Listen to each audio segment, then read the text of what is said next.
नमस्कार, सुबह के 10 बजने को हैं। 10 कदम देख रहे हैं आप। आपके साथ में हूं दिव्या तिवारी। उत्तर प्रदेश में एक ही कानून चलता है, अपराध करोगे तो पाताल से भी ढूंढ निकाले जाओगे। और आज योगी की पुलिस ने यह साबित कर दिया। नफरत की खेती करने वाले मौलाना अब्दुल्ला सलीम को यूपी एसटीएफ ने बिहार के पूर्णिया से धर दबोचा। मौलाना ने मुख्यमंत्री योगी आदित्यनाथ की माताजी के खिलाफ बेहद ही भद्दी और अमर्यादित टिप्पणी की थी। करोड़ों हिंदुओं की आस्था की केंद्र गौ माता का घोर अपमान किया था और अपनी तकरीरों के जरिए समाज में जहर घोलने और सांप्रदायिक सौहार्द बिगाड़ने की कोशिश की। अब्दुल्ला सलीम को लगा था कि वो बिहार में छुपकर बच जाएगा, लेकिन उसे नहीं पता था कि योगी फोर्स की रडार बहुत तेज है। इस गिरफ्तारी के बाद जहां हिंदू समाज में संतोष है, तो वहीं सियासी गलियारों में छाती पीटना शुरू हो गया है। आरजेडी और एआईएमआईएम को इस गिरफ्तारी में जुल्म नजर आ रहा है। आज सवाल सीधा है, क्या धर्म की आड़ में किसी की मां का अपमान करने की आजादी दी जा सकती है? आखिर सनातन के दुश्मनों के बचाव में राजनीतिक दल क्यों उतर आते हैं? और आज इसी मुद्दे पर होगी देश की सबसे बड़ी बहस, सनातन का दुश्मन योगी फोर्स का एक्शन। और आरोपी मौलाना की गिरफ्तारी के मामले में बहराइच से एक बड़ी खबर भी मिल रही है। मौलाना अब्दुल्ला को बहराइच लाया गया है और एसटीएफ ने बहराइच पुलिस को सौंपा है। अब्दुल्ला को थाना कोतवाली में रखा गया है। सीएम योगी की मां का अपमान किया था, आपत्तिजनक टिप्पणी की थी, तकरीर में टिप्पणी की गई थी, गौमाता पर भी अपमानजनक बयान दिया था। यूपी एसटीएफ ने अब्दुल्ला को गिरफ्तार कर लिया है और बिहार के पूर्णिया से गिरफ्तारी हुई। अपमान को लेकर हिंदू समाज में नाराजगी थी। तो बहराइच से बड़ी खबर है, एसटीएफ ने बहराइच पुलिस को सौंपा है। अब्दुल्ला को थाना कोतवाली में रखा गया है। सीएम योगी की मां का मौलाना ने अपमान किया था, अपमानजनक टिप्पणी की थी, तकरीर में यह आपत्तिजनक टिप्पणी की गई थी।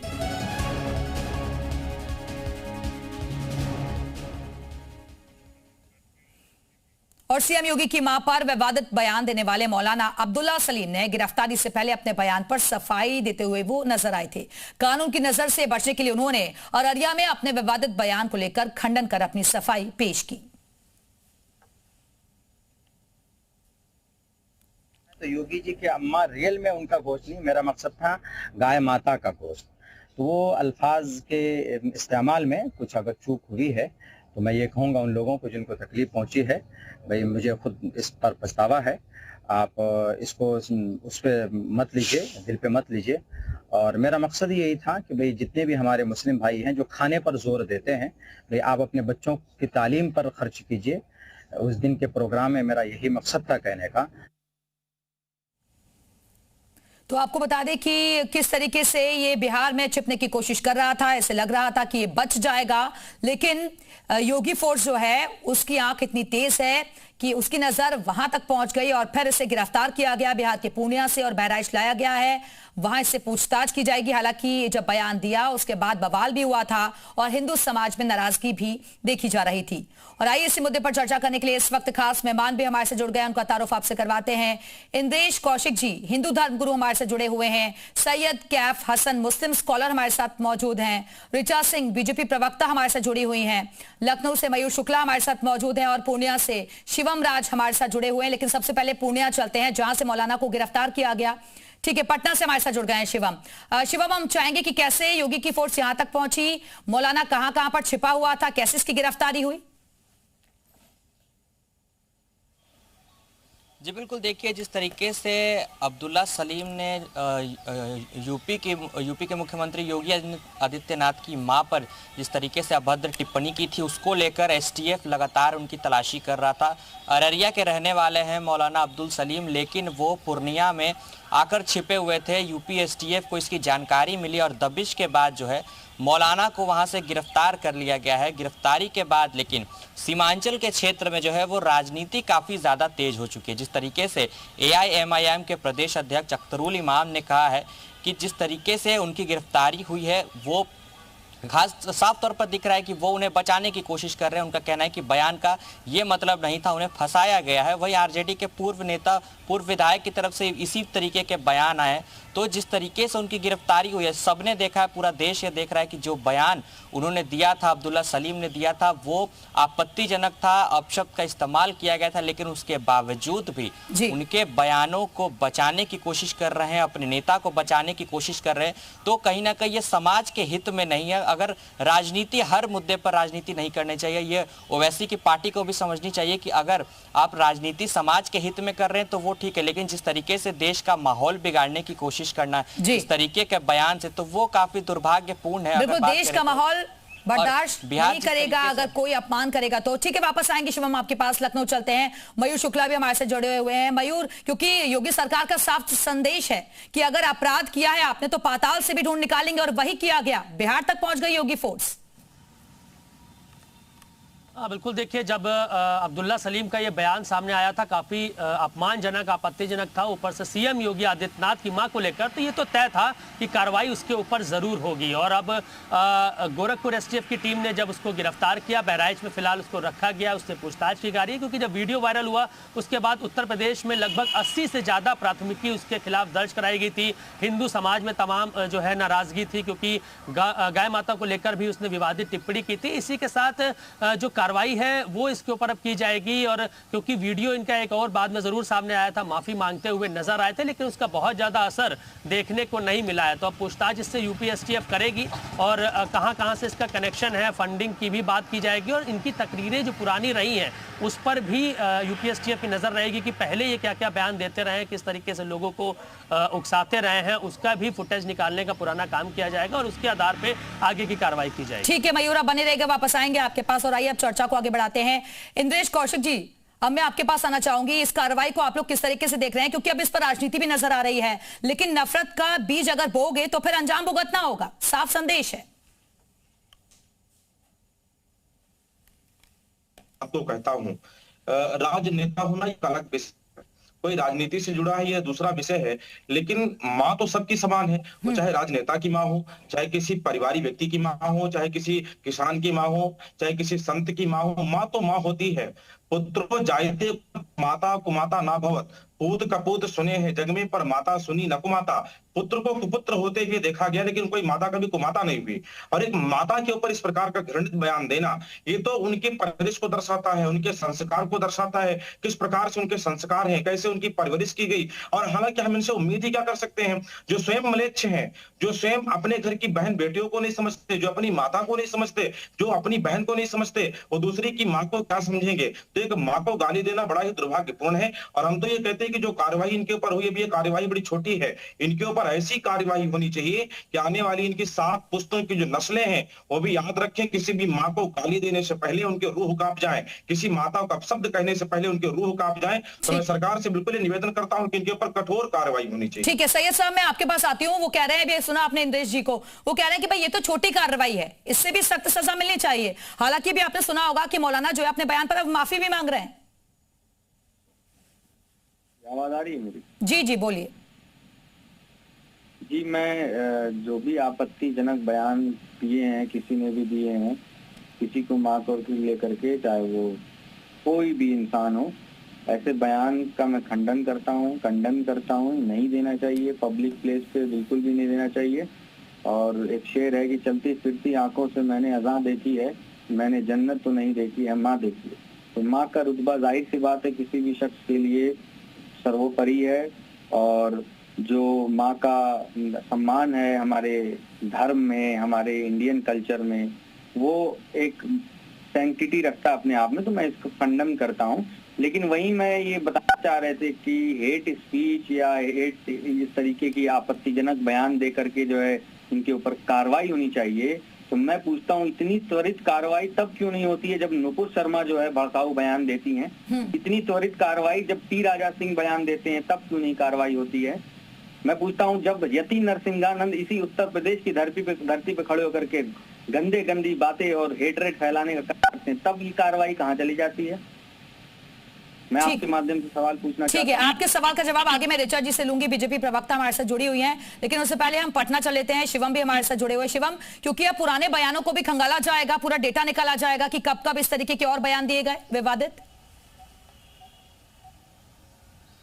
जी बिल्कुल, देखिए उनके सभी पुराने बयानों को, उनके सोशल मीडिया प्रोफाइल को जो है अब यूपी एसटीएफ, यूपी पुलिस खंगालने वाली है। जिस तरीके से उन्होंने अभी जो बयान दिया है, जिसको लेकर माहौल खराब हुआ, अब उनके सभी बयानों को देखा जाएगा। चूंकि उनके खिलाफ उत्तर प्रदेश में 84 थानों में मामले दर्ज है, तो कहीं ना कहीं एक पुराना आपराधिक मामला, उनके पुराने बयानों को लेकर भी कुछ सामने आ सकता है, जिसको लेकर अब पुलिस जो है उनके ऊपर काफ़ी सख्त एक्शन करने के मूड में नजर आ रही है, क्योंकि लगातार उनके ऊपर मामले नजर आ रहे हैं और जिस तरीके से उनको राजनीति के तहत बचाने की कोशिश की जा रही है। और बयान देने के बाद वो अपने बयानों का ही खंडन करते हुए नजर आए हैं। उन्होंने वीडियो जारी करके कहा है, कहने का तात्पर्य कुछ और था, लेकिन संदेश जो है वो कुछ और चला गया। तो ये पुरानी राजनीति है, ये सभी लोग जानते हैं कि जब शिकंजा कसना शुरू होता है, लोग माफी मांगने पर उतर जाते हैं। हालांकि अब यूपी पुलिस जो है उनके ऊपर शिकंजा कसने को पूरी तरीके से तैयार है। जिस तरीके से उनकी अब गिरफ्तारी हो चुकी है, अब जो है मामला लंबा चलने वाला है और सभी लंबित मामले जो है उनके ऊपर, उस पर भी अब कार्रवाई शुरू हो जाएगी। चलिए, फिलहाल के लिए बहुत बहुत शुक्रिया आपका शिवम इस जानकारी के लिए। ऋचा जी, मेरा सवाल आपसे यह है कि आखिरकार सनातन के दुश्मनों के बचाव में ये राजनीतिक दल क्यों उतर जाते हैं? और अभी सैयद साहब को भी आप सुन रहे हैं, वो कह रहे हैं कि बीजेपी के भी तो तमाम नेताओं ने इस तरीके के बयान पूर्व में दिए हैं, तो उन पर एक्शन क्यों नहीं लिया गया फिर? देखिए, मां और मातृभूमि से बढ़कर तो कुछ भी नहीं होता है, और मां और मातृभूमि का अपमान करने वालों को किसी भी तरह से बख्शा नहीं जाएगा। और उत्तर प्रदेश में तो कानून का शासन है। मां, बहन, बेटियों के खिलाफ जो लोग भी अपराध कारित करेंगे, उनको हम पाताल से भी ढूंढ निकालेंगे। आज हमने उसको फिर से सिद्ध कर दिया है, जिस तरीके से मौलाना की गिरफ्तारी एसटीएफ ने बिहार से की है। लेकिन सैयद साहब जैसे लोग अपने धर्म में जिस तरह से नई जनरेशन को इनके मौलाना भड़काते हैं, सामाजिक सद्भाव को बिगाड़ने के लिए इस तरीके की तकरीरें करते हैं, उसके ऊपर रोक लगाने के स्थान पर उसमें कैसे सुधार किया जाए, इस स्थान पर फिर से यहाँ पर बैठकर लोगों को भड़काने का प्रयास कर रहे हैं। उत्तर प्रदेश में किसी भी अपराध को बख्शा नहीं जाएगा। मौलाना, आप लोग ऐसे बयानों को डिफेंड करना बंद करिए, और विशेष रूप से इंडी अलायंस की जितनी भी पार्टियां हैं, चाहे वो कांग्रेस पार्टी हो, समाजवादी पार्टी हो, टीएमसी हो, ये लोग आ रही हूं सैयद साहब, आ रही हूं आपके पास। ये लगातार राजनीति में ड्यूअल स्टैंड रखते हैं, और ड्यूअल स्टैंड के तहत वैसे तो इनको हर चीज में विक्टिम कार्ड खेलना होता है, लेकिन जब योगी जी की मां के ऊपर अभद्र टिप्पणी की जाती है, तो समाजवादी पार्टी और कांग्रेस पार्टी की तरफ से एक बयान नहीं आता है। ठीक है सैयद साहब, वो कह रहे हैं डबल स्टैंडर्ड क्यों फिर? ये बिहार में खड़े होकर प्रधानमंत्री मौलाना तो खुद कह रहे हैं ना कि उसने गलत किया, ऐसे शब्दों को नहीं बोलना चाहिए था। ऋचा जी मेरा जवाब दीजिए। देखिए, आप अपनी बात मेरे मुंह में नहीं डाल सकती हैं। आप जितनी भी कोशिश देखिए, आप अपनी बात मेरे मुंह में नहीं डाल सकती है। मैंने शुरुआत ओपनिंग करते हुए ही इस बयान को कंडेम किया, इसका खंडन किया है। अब आप मुझे बताइए कि आप यति नरसिंहानंद, आप कपिल मिश्रा, अनुराग ठाकुर, प्रज्ञा सिंह ठाकुर, साध्वी प्राची, गिरिराज सिंह, ऐसे तरीके लोगों के बयानों का पर खंडन करेंगी?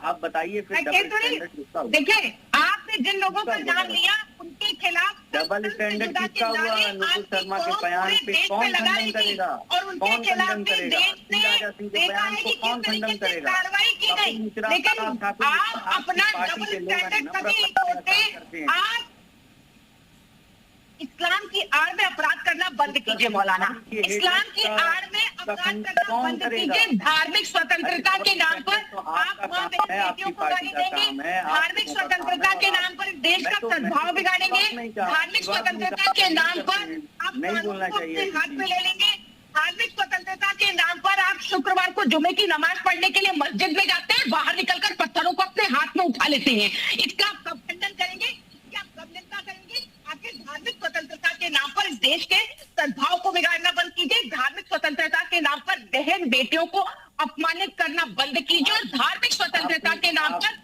आप भी अपने आप में जीपीएस लेके बैठा कीजिए। आप भी जो है भटक जाती हैं, इधर उधर घूम जाती हैं। आपको अपने आप में जीपीएस लेकर के मैंने जो बहुत पिन पॉइंट सवाल किया है, अब ये आपकी पार्टी का जो है ये रवैया है कि आप जो है गुमराह करती हैं, मैंने बहुत पिन पॉइंट मैंने कहा, मैंने कर दिया।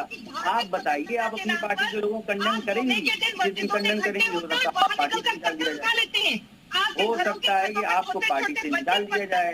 आप डरती हैं, डरने वालों की देखिए, डरने वालों की थोड़ी अरे सैयद साहब, लेकिन जो ये कार्रवाई हुई उसको तो जायज मानिए ना कि ठीक किया, सबक सिखाना जरूरत है ऐसे लोगों को। नहीं, मैं आप दलदल में छोटे बच्चों को पत्थर लाते पकड़ा कर कौन मुंगा के कर देते हैं? उनसे कहिए सांस तो ले लें, सांस तो ले लें। ऋचा जी वो जवाब दे रहे हैं, 1 मिनट रुक जाइए ऋचा जी। मैं जवाब दे रहा हूं। ऋचा जी जवाब दे रहे हैं। देखिए, मैंने जैसे शुरुआत किया, मैंने ओपनिंग में ये कहा कि ये मैं इसका खंडन करता हूँ, कंडन करता हूँ। माँ किसी भी माँ के लिए ऐसा नहीं देनी चाहिए, और कार्रवाई जो भी अप्रोप्रिएट हो। अरे सुन लीजिए, सबर कर लीजिए, सबर कर लीजिए। आप लोग के अंदर वैसे भी सबर नहीं है, जाने वाले हैं आप लोग, तो आपका जो है ये दिख रहा है सारा। सैयद साहब लेकिन वो ये कहना चाह रहे हैं कि भाई चंद लोग जो है पूरी कौम को बदनाम करते हैं, इस्लाम को बदनाम करते हैं, धर्म को बदनाम करते हैं।